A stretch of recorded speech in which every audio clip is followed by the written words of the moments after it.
Shalom Bapak Ibu, Saudara sekalian.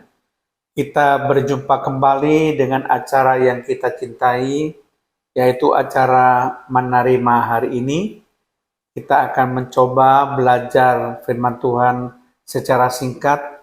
Kita akan merenungkan firman Tuhan itu, dan kemudian kita lakukan firman Tuhan itu. Tapi ada baiknya kalau kita membuka terlebih dahulu acara Menerima hari ini dengan doa. Terima kasih Tuhan, kalau kami berjumpa kembali dengan acara Menerima hari ini. Kami sadar Tuhan, bahwa kami perlu firman-Mu setiap hari. Kami sadar Tuhan, tanpa firman-Mu, kami akan hidup tidak di dalam kebenaran Tuhan. Kami tahu Tuhan, firman-Mu yang menuntun hidup kami. Supaya kami berjalan tidak menyimpang ke kiri, dan tidak menyimpang ke kanan. Jalan kami adalah jalan kebenaran, karena firman-Mu adalah kebenaran. Mampukan kami Tuhan, kami hidup sesuai firman-Mu. Di dalam nama Tuhan Yesus Kristus, kami pelaskan doa kami dan mengucap syukur. Haleluya. Amin. Shalom Bapak Ibu Saudara sekalian. Topik yang akan kita bahas dalam acara Menerima hari ini adalah yang membedakan adalah kasih. Sekali lagi, topik yang akan kita bahas adalah yang membedakan adalah kasih.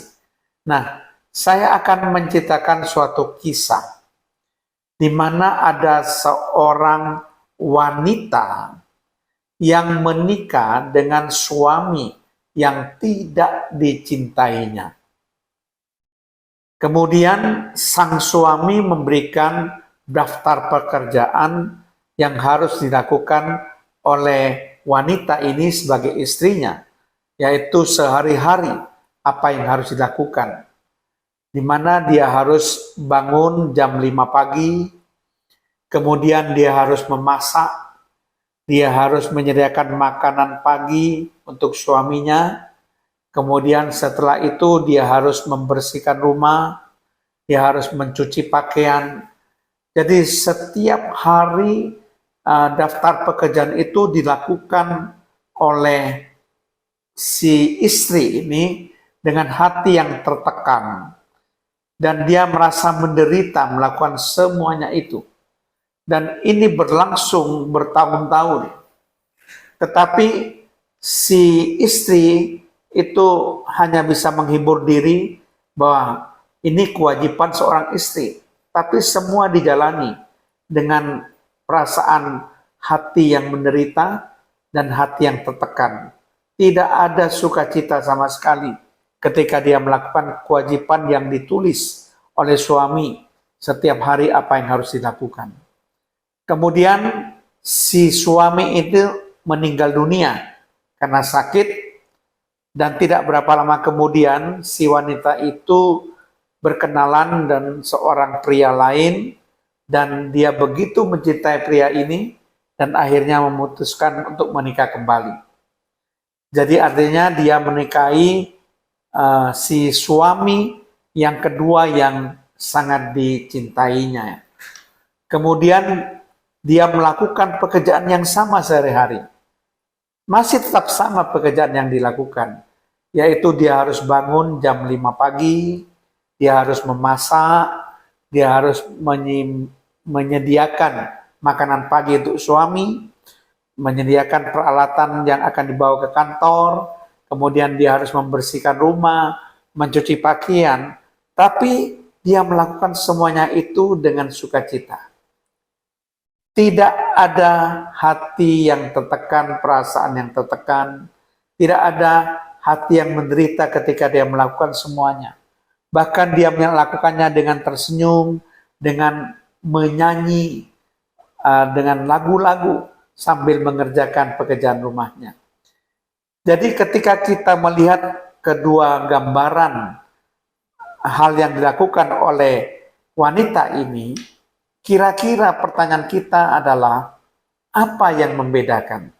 Kenapa ketika menikah yang pertama, dia begitu menderita melakukan pekerjaan rumah yang disusun oleh suaminya, pekerjaan sehari-hari. Sedangkan ketika menikah yang kedua, dia begitu berbahagia, bahkan dengan sukacita melakukan pekerjaannya. Jadi yang membedakan itu adalah kasih. Itulah yang membedakan. Kenapa dia merasa menderita? Kenapa dia merasa tertekan melakukan pekerjaan sehari-hari? Karena dia menikah dengan suami yang tidak dikasihinya. Suami yang tidak dicintainya. Kenapa dia dengan sukarela dan bersukacita melakukan pekerjaannya ketika dia menikah yang kedua kali? Karena dia menikah dengan suami yang dikasihinya.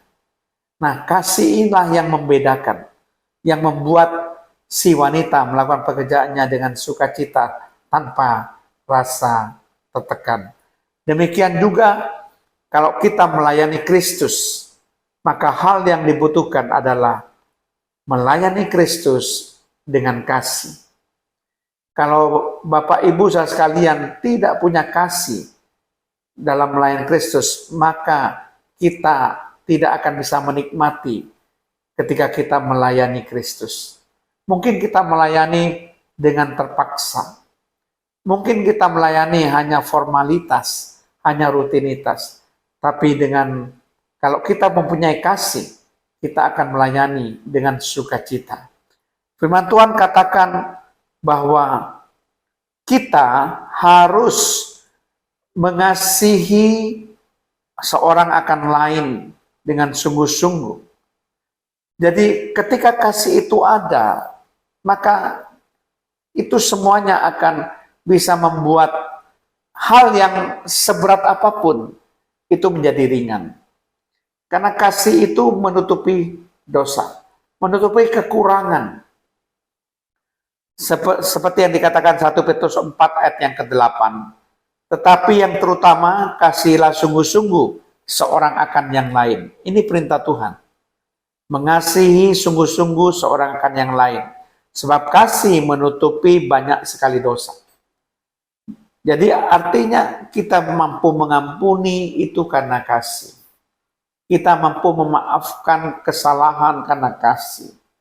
Jadi kita mengampuni atau kita bisa menerima kelemahan dari pasangan kita itu karena kasih. Betapa pentingnya kasih itu. Demikian juga firman Tuhan katakan dalam Galatia 5 ayat yang ke-13. Sebagaimana Galatia 5 ayat 13 mengatakan, saudara-saudara, memang kamu telah dipanggil untuk merdeka. Tetapi janganlah kamu mempergunakan kemerdekaan itu sebagai kesempatan untuk kehidupan dalam dosa. Melainkan layanilah seorang akan yang lain oleh kasih. Nah, firman Tuhan ini mengatakan layanilah seorang akan yang lain dengan kasih atau oleh kasih. Jadi itu penting, kasih yang menjadi landasan kita melayani orang lain. Apalagi kita melayani Kristus. Jadi dasar kita melayani Kristus adalah karena kita mengasihi Tuhan. Ya, itu yang akan bisa membedakan kesungguhan kita melayani adalah kalau kita memiliki kasih. Tanpa kasih tidak mungkin kita sungguh-sungguh melayani Tuhan. Tanpa kasih tidak mungkin kita dengan sekuat tenaga, seoptimal mungkin, semaksimal mungkin melayani Tuhan. Tapi kalau kita memiliki kasih dan kita melayani Kristus dengan kasih, kita akan melayani secara maksimal dan secara optimal. Amin. Mari kita berdoa. Terima kasih Tuhan, kalau kami boleh mendengarkan kebenaran firman-Mu, bahwa kasih itu akan bisa membedakan pelayanan kami Tuhan. Kasih itu sangat dibutuhkan di dalam kami melayani Kristus. Tanpa kasih tidak mungkin kami bisa bersukacita di dalam melayani Kristus. Itu sebabnya Tuhan penuhi kami dengan kasih.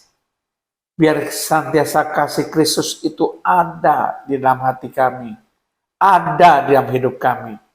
Supaya segala sesuatu yang kami lakukan itu karena kasih. Terpujilah namamu Tuhan, mampukan kami untuk melayani orang lain juga dengan kasih, dan terlebih-lebih melayani Kristus dengan kasih. Amin. Terima kasih Tuhan, dalam nama Tuhan Yesus. Haleluya. Amin.